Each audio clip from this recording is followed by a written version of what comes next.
திருவள்ளூர் மாவட்டம் தடப்பெரும்பாக்கம் ஏரியில் அரசாங்கம் நிர்ணயித்ததை விட அதிக அளவில் சவுடு மணல் அள்ளுவதால் அப்பகுதி மக்கள் இருசக்கர வாகனங்களை சாலையின் குறுக்கே நிறுத்தி சாலையில் அமர்ந்து உணவு உன்றும் கோரையை முற்றுகையிட்டு லாரிகளை சிறைப்பிடித்தும் ஆர்ப்பாட்டத்தில் ஈடுபட்டனர்.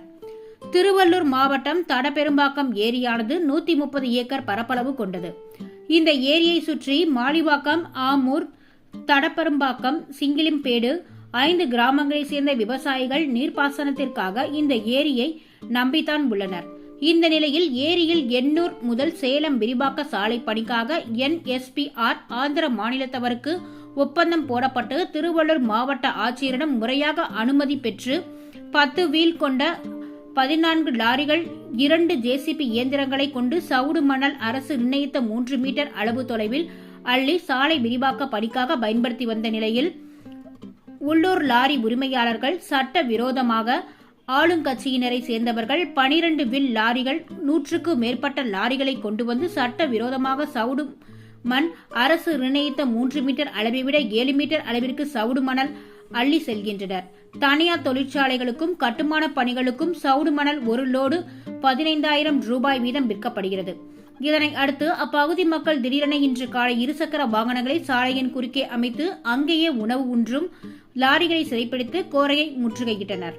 இந்த நிலையில் மாவட்ட ஆட்சியர் பிரபு சங்கர் அவர்கள் பொன்னேரி வந்திருந்த நிலையில் செய்தியாளர்கள் இதை பற்றி கேள்வி கேட்டிருந்தனர். டாடா நிறுவனத்திற்காக கொண்டு செல்லப்படும் சவுடு மணலானது சட்டவிரோதமாக உள்ளூர் லாரி உரிமையாளர்கள் வெளியே எடுத்து செல்கிறார்கள் என கேட்டனர்.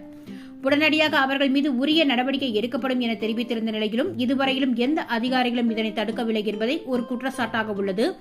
கனிம வள அதிகாரிகளை இதனை கண்டறிந்து உடனடியாக இப்பகுதியில் கனிம வளம் கொள்ளை போவதை தடுத்து நிறுத்த வேண்டும் என அப்பகுதி மக்கள் கோரிக்கை வைக்கின்றனர்.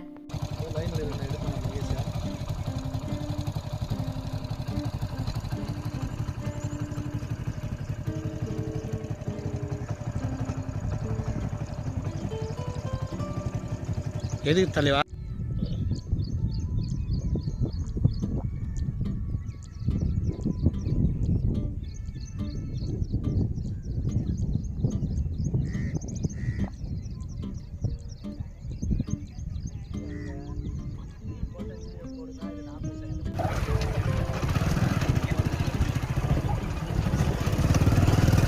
வாங்கி கொடுக்குறீங்க, இதெல்லாம் செய்ய மாட்டேனா?